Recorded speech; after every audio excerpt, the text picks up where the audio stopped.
Welcome to What Drives You, the show that looks at human behavior with our host, Mike Gourday. Human solutions consultant, from Seattle, Washington, Mike takes us each week on a journey that is sure to get your engines revving. Now sit back, buckle up, as we welcome your host, Mike Gourday. Welcome to this week's episode of What Drives You, the show about why we do the things we do. I am Mike, your host, a human solutions consultant here in Seattle, Washington. Today, we're going to talk to Doug Ferrier from Ontario, Canada, about his journey from a roofing entrepreneur to a coach. And then afterwards, we're going to talk about the masks that we wear. And then I will answer, well, it's not the question of the day, but I'm going to talk a little bit about something that keeps coming up in my life. And we'll talk about that a little later. Right now, we'll head on over to the guest spot.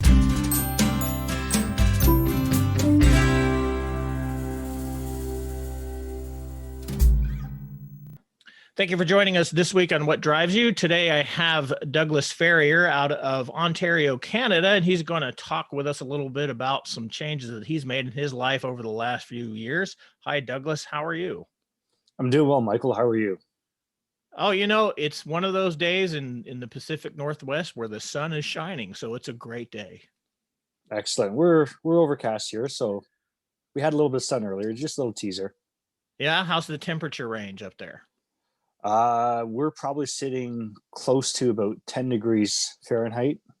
Oh, that's good short sleeve weather, right?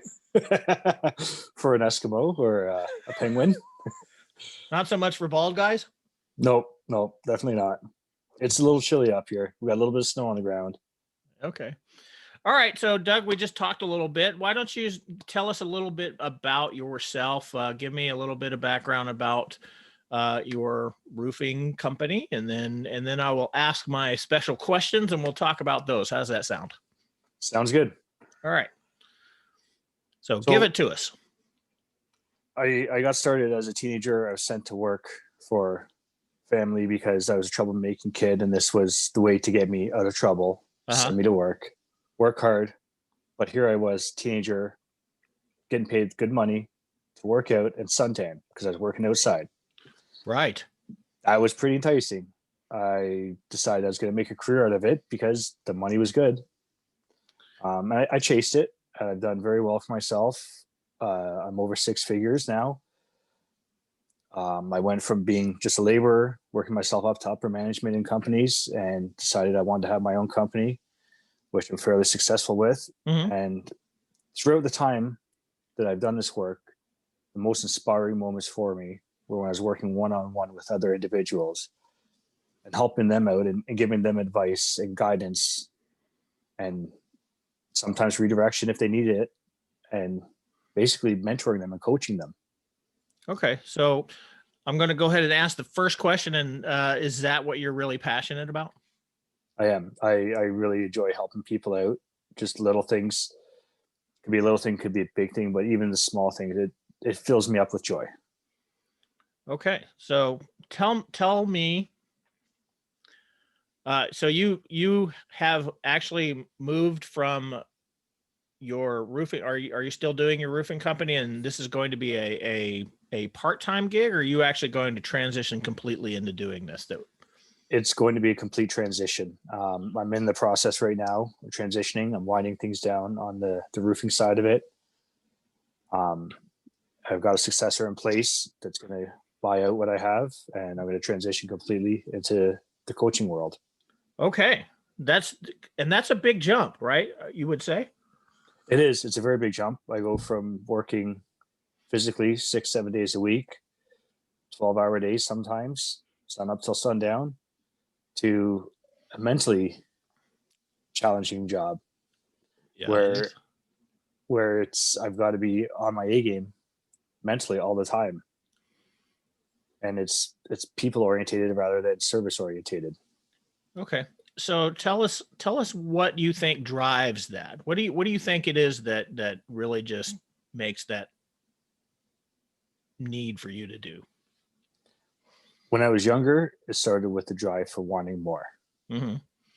I just wanted more of everything. And realistically, when I was younger, it was about more money. Right. As I got older, I realized it wasn't money that I was chasing. I can easily make more money. It's actual happiness, the happiness inside me that comes from appreciating what I have, and the Okay. people in my life, and knowing what I have. Mm-hmm. And I've got children, and I want to be a good example for them. Okay. And if I'm working 7 days a week, I'm not spending time with my children. A couple Yeah. hours in the night is not sufficient. Yeah. I get that completely. I was married for a while and I did a lot of the same things, working 15-hour days, 7 days a week, either that or going to work full time and going to school full time. So yeah, I got that. Yeah, my family has made a sacrifice for me to have my career, and it's time that I repay them. And that's through doing this. That's creating this legacy where I can teach them there's many different ways that you can have a career and you can make a life for yourself and you can live your life many different ways. Okay. And what was it that caused you to sort of think that you needed this change? I know you mentioned a couple of things earlier while we were chatting. What is it that you think sort of drove this idea that you're already a successful businessman, but as you said, it's a very labor intensive, very demanding and time consuming activity. And it's mostly physical labor, right? I mean, you're doing some other things, I imagine, but when you're actually out there putting roofs up, you are actually out there putting roofs up, and you're moving from this completely I'm assuming it's a well-oiled machine to something that's very people oriented. Where does that come from? I typically spend a minimum of an hour and a half behind the wheel Mm-hmm. per day for work. And I noticed that a lot of times I was that guy in the fast lane. Up here, we go by kilometers, we don't go by miles, but I was that guy in the fast lane doing 130. It's the 100 zone. I'm doing 130. If the person in front of me isn't getting out of my way, I'm right behind them. I'm flashing my high beams. I'm yelling at them. I'm cursing at them. Oh, you're that guy. Jumping in out of lanes and just miserable. Uh-huh. I would get set off so easily. I'd have such a short fuse. And I just realized that one day I had an aha moment. I need to change what I'm doing because I'm going to give myself a heart attack. Mm-hmm. If I slow down a bit on the road, I might be 5 minutes later, but I'm not going to be waiting for an ambulance to come and save me. Okay. And I know that a lot of people have these types of realizations. For you, was it a very slow, progressive realization, or was it just I need to change? I would say it was the span of less than 6 months. Okay. It was one day I was like, you know what? I'm seeing the negative effect. I'm seeing how it's affecting the people around me. I'm seeing people mirroring it. And that's not the example I want to leave. It's not the example I want to give. It's not how I want to live my life. Okay. So what did you do? I changed my morning routine. I actually created a brand new morning routine that I feel is an actual morning routine. Mm-hmm. I used to get up in the morning. First thing I would do is turn on the coffee, go do my my bathroom business, wash up, grab my coffee, turn on the 24-hour news channel, and let's see what's happening in the world. Mm-hmm. Every day I was hearing about shootings and stabbings and this and that, all sorts of violence. I realized I'm poisoning myself first thing in the morning. Mm-hmm. I get up now, don't snooze, out of bed, go to the bathroom, then I drink half a liter of water, grab my coffee, and I meditate. All right. So I practice some morning gratitude. Okay. I write in a journal and I read. I don't turn on the news. That I think that's probably a very excellent idea. You know, we spend a lot of time feeding our brain with a lot of negative news, and it changes the way we look at the world. Absolutely. All right. So what else did you do? I started unfollowing people on social media. Okay. Those people that were, constantly posting negative stuff. I don't need to see that. If they were people that I felt I could assist with, and most of them I would reach out to them and ask them how they're doing, ask them if they'd like to chat, but I would stop following them because I don't want to see those posts. I just really checked what I was allowing into my life. Okay. Started reading more. I stopped reading for many, many years. I started reading positive books, just stuff to uplift me and uplift my mind. And then I decided to really progress with how I'm going to help people and leave a good legacy for my children. I wanted to start professionally coaching people, and it was time to get certified.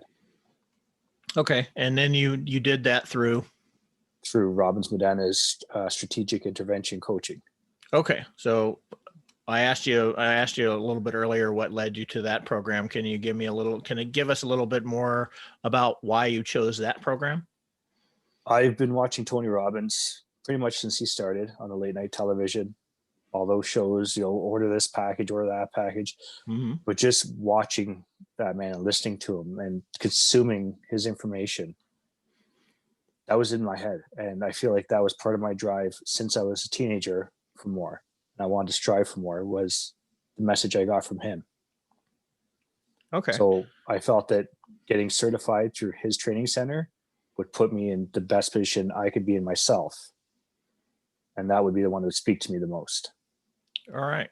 So what I've heard over the course of our conversation is that you did what you were supposed to do. You were raised a specific way. We had very similar backgrounds in fathers and things like that. You mentioned Robert Kiyosaki's book, Rich Dad, Poor Dad. So you have this background and you went out and did life how you were supposed to do life. You created a business, you became wealthy, you did all these things, and there was something lacking, and that was the need for contribution, right? That's right. And that's really kind of what is driving a lot of this stuff, is that need to grow and contribute, which are some of the in the psychology realm and even in the personal development realm, those are some of the highest ideals of the human being, is that growing and contributing, helping others. Yeah. If you're not growing, you're dying. That is true. And I've always wanted to learn more. I've always had that mindset that you need to learn something new every day. If you think that you know everything, regardless of what it is you think you know everything about, you're finished. You need to keep growing. You need to keep learning. You need to be open-minded. And that's how I've lived my life, is being open-minded and trying to learn at least one new thing a day, even something small. Good. All right. And have you launched your coaching business yet, or are you still in that phase of launching? I'm in the final development phases. I'm hoping to have it fully launched within the next 2 weeks. That is my goal. All right. So you're right on the lip. Yep. Taking the dive. It's exciting and it's nerve-wracking. I know. Yes. Yeah, it's pretty heady when it comes to some of that fear and anxiety and excitement that comes with doing something outside the life that was prescribed for you. Yeah. The thing is, I recall when I left my last job before I started my current business, I'd say it was about a month before I actually decided that was it. I was out. I kept questioning myself, well, what if I can't? What if I can't do it? What am I going to do? What's my backup plan? Am I going to be able to make this business work? And all these questions I asked myself, right, I'm asking myself again. Yeah. And I already know the answer. I can do it. I will do it. I'm going to do it. Okay. All right. So how do you fail at this? I know that's an odd question. By not doing it. By not doing it, right? It doesn't matter if you go out there and you fall flat on your face the first few minutes out of the gate. It's about you getting back up and going at it again and again and again, right? Absolutely. They're not failures when you fall on your face. They're lessons learned. Yeah. If you treat them as failures, then they're failures. But I don't view them that way. All right. Okay. Well, that sounds really good, Doug. And thanks for sharing with us today. Is there any final thoughts that you have for us? If you have a dream, chase it. Write it down, plan it out, go for it. Okay. Don't live your life with somebody else's prescription. Yeah. That's a good idea. That is an excellent idea. Okay, well, that is about all the time that we have. And I appreciate you coming on and filling in today. I really enjoyed our chat. Thank you for having me. I appreciate it. It's great to connect. Great. And I'll certainly follow back up with you and see how things are going in the next couple of weeks. I look forward to it. Perfect. Okay, that was Doug Ferrier.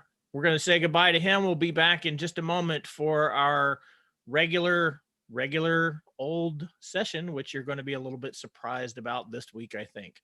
So stick around. We'll be right back.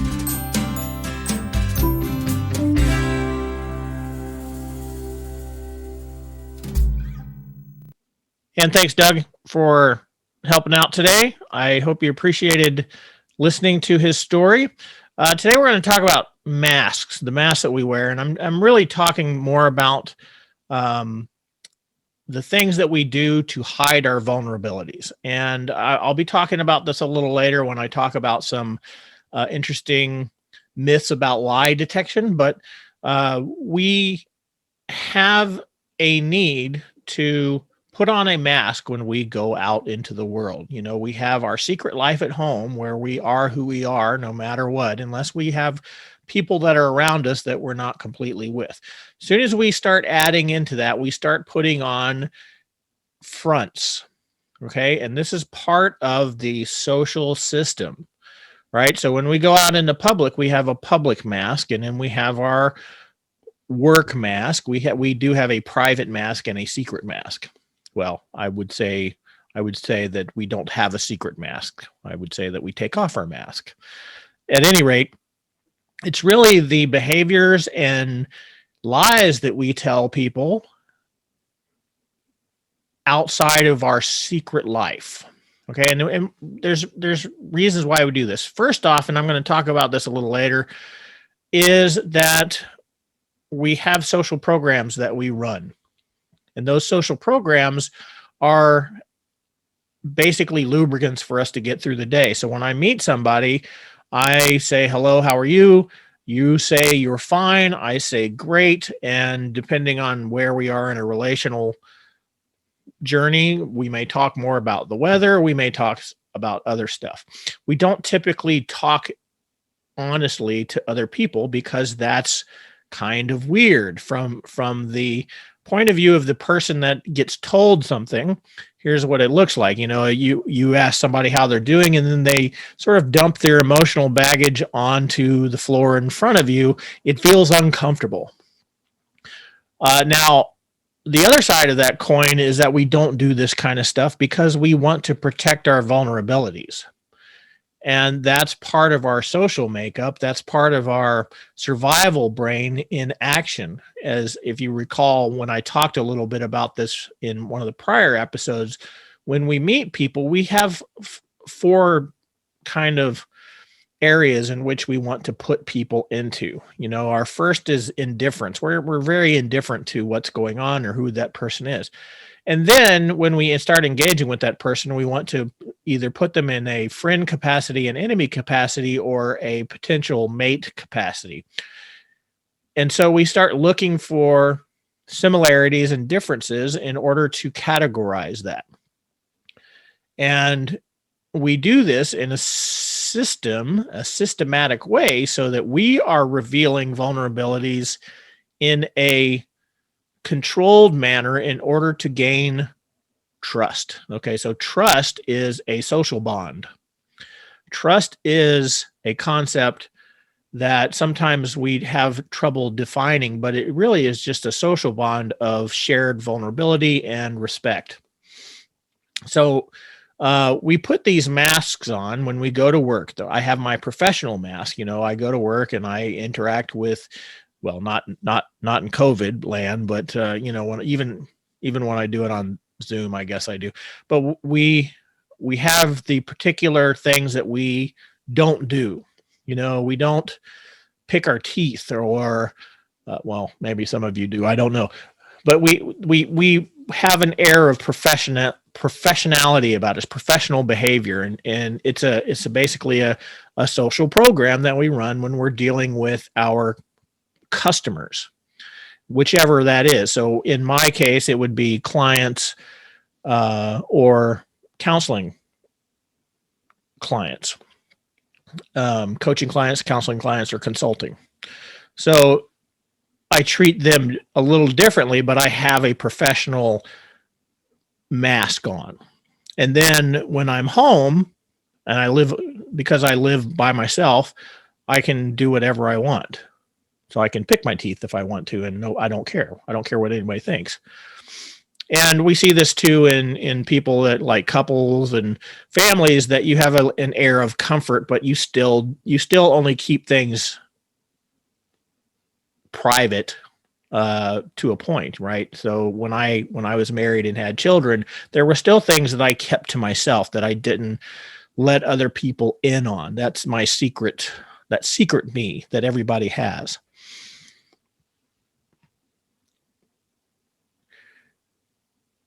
We do this again, it's twofold. So we do it so that we can move through our social systems and obey the social rules. And we also do it to protect ourselves, because vulnerability is hard. And I know if anybody's been reading Brene Brown's book, she talks about the power of vulnerability. And that's sort of a new way of looking at the way we express ourselves emotionally, and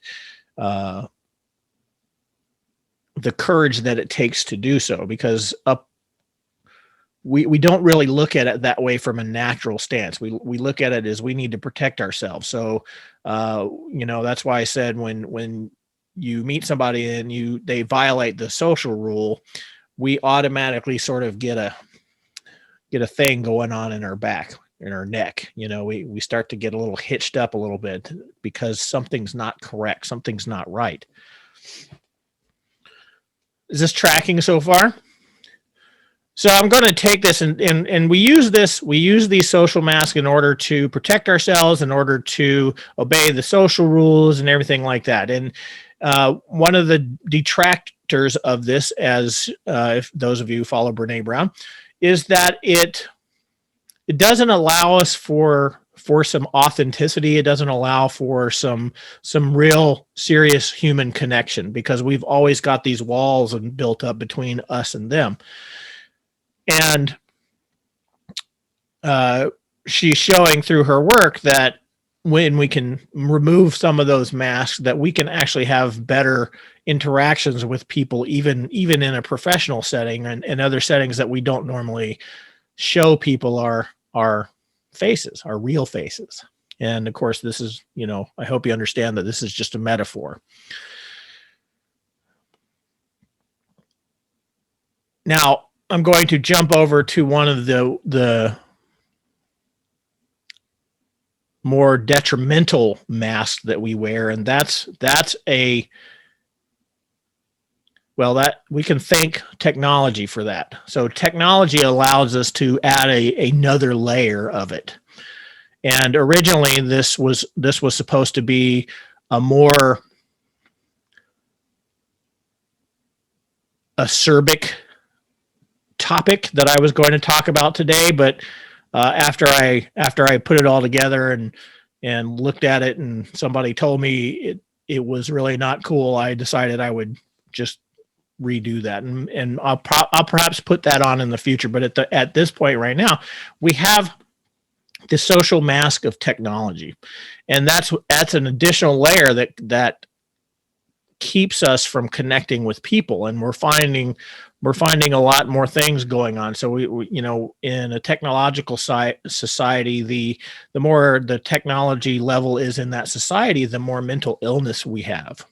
It's kind of a correlated event, because as much as we really would like it to, technology separates us socially. It separates us individually. And even despite efforts like social media, where we're trying to connect with people, it's still creating things like severe depression and anxiety because of the way these things are set up. We see this also in like text messaging, and this was the basis of what I was originally going to be talking about today. Is when we text each other, there's no nuance. It's the same thing as email. There's no nuance to it other than the words that are written and the way those words are written. And when we do that, we leave out any sort of like paraverbals or nonverbals that we would normally see in interpersonal communication. And so there's a lot that's left out. So, and then on top of that, we are going to project our meanings onto those words. So you may have written something that just says, you know, I maybe I text you and say, hey, what are you up to today? And you text me back, nothing, period. And that's it. And I can have a problem with that. I can already project onto that. Oh, you don't want to talk to me. I don't know, what did I do? So if I'm bent that sort of direction, I may take it that way. Or I'm like, well, screw you. When the fact of the matter is that I caught you in an area where you didn't have time to text me, but you did anyway because you wanted me to know that you saw the message, but you just didn't have time to text out something more. But because we tend to, when we have to add information into a gap of non-information, that information generally is negative. Because why? Because that's our survival brain. When we have gaps of information, we try to fill that, and we usually fill that with negative information, unless we consciously go, oh, that she's really busy right now, or he's really busy right now. And one of the worst things that technology has given us is the sense of anonymity. So that social mask then becomes a power thing, right? So when I'm at home and I'm not wearing my mask, I'm free to do what I do. And then I start interacting with people online, I have that additional layer. And if, depending on how anonymous I can go, can really determine a lot of the things that I do. And so we have this phenomenon that 30 years ago, probably nobody even thought about. And that's this idea of cyberbullying and trolling and just the amount of vitriol that I can pour into this electronic device. And because it is a mask that we are using, I can relieve myself of some responsibility of it. And then we get to see things like what happened a few weeks ago with the Washington riots. You know, we got people, and bear with me here. We got, and I'm talking about the way Trump has been using social media to really just give us an uncensored look at his thought processes. And then he can get up in front of people, and then because of all the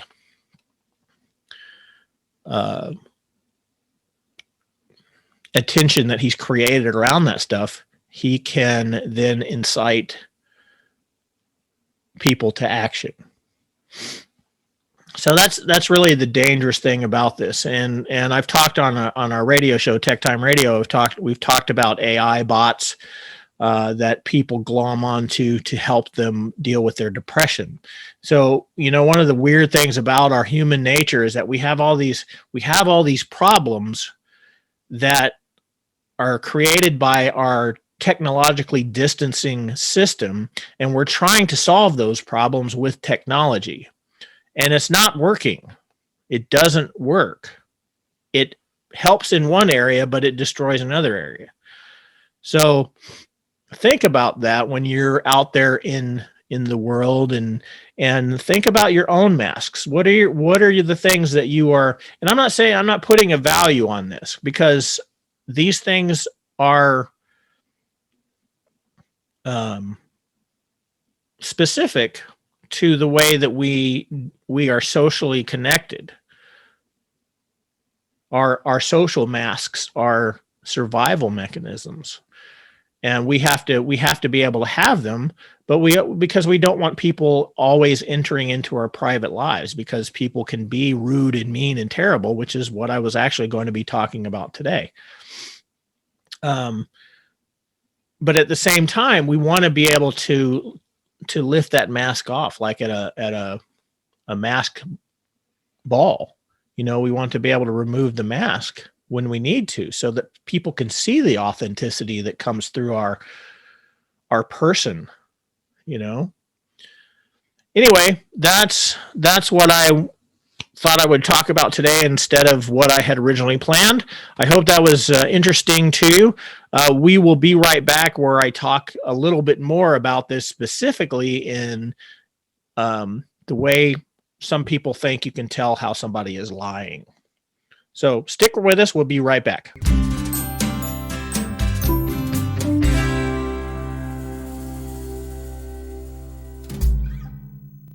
So this is not really the question of the day so much it is the observation, I guess.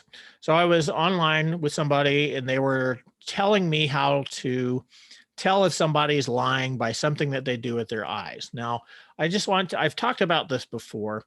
I've talked about lies in general. Lies, we have this sort of cognitive dissonance with what a lie is and isn't. Because in actuality, lies more or less hold society together. They're part of the social glue that holds us together. And what I mean by that is that we engage in social programs that are based on what we call white lies. If I say, "Hi, how are you?" I have an expected response of "I'm fine," and that's going to carry us through. It doesn't matter if you are or not. What matters is that you follow the social program. So if I unload my emotional baggage on you, I am disrupting that social routine and violating those social rules, and it creates discomfort. So in order for that to not happen, I have to lie. I have to do what's called a white lie and say, "I'm fine." And we do this all the time. When it gets to be problematic is when the lies become detrimental to the other person. Okay. And because we think heuristically, because we are trying to move through our world heuristically, and by heuristic, I mean shortcuts, we are always looking for ways to shortcut a way to identify things. And one of those ways that we try to shortcut is to identify how somebody is lying.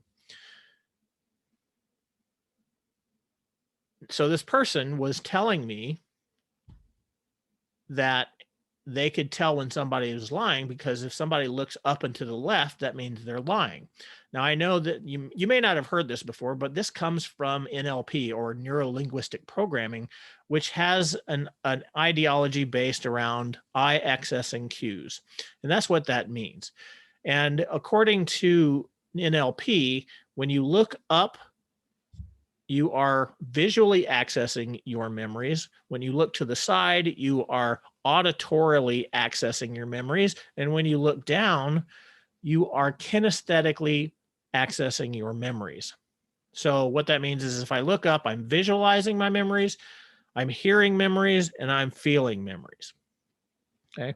And the specifics that this person was trying to let me know of is that if you look up and to the left, you are accessing what's called visual construction. And if you look to the right, it's visual recall. So what this person is telling me, and this is something that's been going on for several years. This persisted several years, and I'm sure it's going to persist longer. It doesn't matter how much I talk about it or how anybody else talks about it, is that looking up and to the left means they're visually constructing a lie. They're visually constructing their memory, and that's how you lie. But here's the thing. Regardless of whether it's true or not that looking up is a visual accessing of memories, regardless of whether or not it actually is a construction, it doesn't mean that they're constructing a lie. It simply means that they're constructing a response, or they're looking for the proper order in which to respond, is a way of putting that. But we're looking for simple ways of finding out, and that doesn't exist. That's called the Pinocchio effect, and it doesn't exist. When we're talking about lying, especially, see, white lies don't really mean a whole lot, so we all get away with doing it, and it's very hard to detect white lies. When you move down that spectrum and you move into deeper and more complex lies, that's when we start finding that there are emotional responses and things that can attach to that behavior that can tip us that there is a lie involved. And that's what's called cluster behavior. And while I'm not going to get into a whole spiel about this, what I'm trying to say is that just because someone looks up and to the left doesn't mean it's a lie.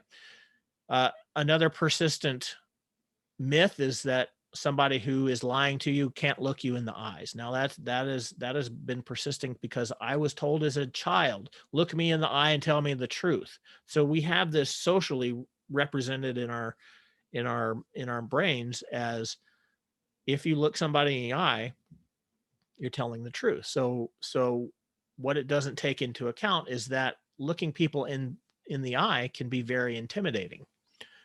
And so there's anxiety involved, and that may be why that person can't look you in the eye, for one, especially if you're an adult and this is a child trying to not be intimidated or is intimidated. And there's a cultural aspect to this as well. There are some cultures that will not look you in the eye. So when we go around with this social rule that lying means you can't look somebody in the eye, we are automatically putting false negatives or false positives on anything that they do, when it's not, has nothing to do with the actual business of lying. And again, here's that piece. Science has shown that people who lie tend to look more into your eyes than people who don't lie. And that's because they're looking to see if your lies are being believed. So they're making sure that you believe them. So think about that. The be all end all of this is that these things continue to persist, which is kind of an interesting thing that they do. And it is because we are always looking to find answers. And no matter how much information out there exists to the contrary, we're always going to find areas where either the knowledge hasn't penetrated into that psyche enough, or there is a heuristic measure that's resisting anything, and that's called confirmation bias and other biases. So it looks like I'm pretty done for here. My recording just let me know that my battery is going dead, so I'm going to knock that off right now. I hope you found that interesting. If you do have any questions about anything that's human behavior related, please email me at mike@whatdrivesyou.net, and we will be back next week. Thank you for joining me this week. Have a great week. Bye-bye.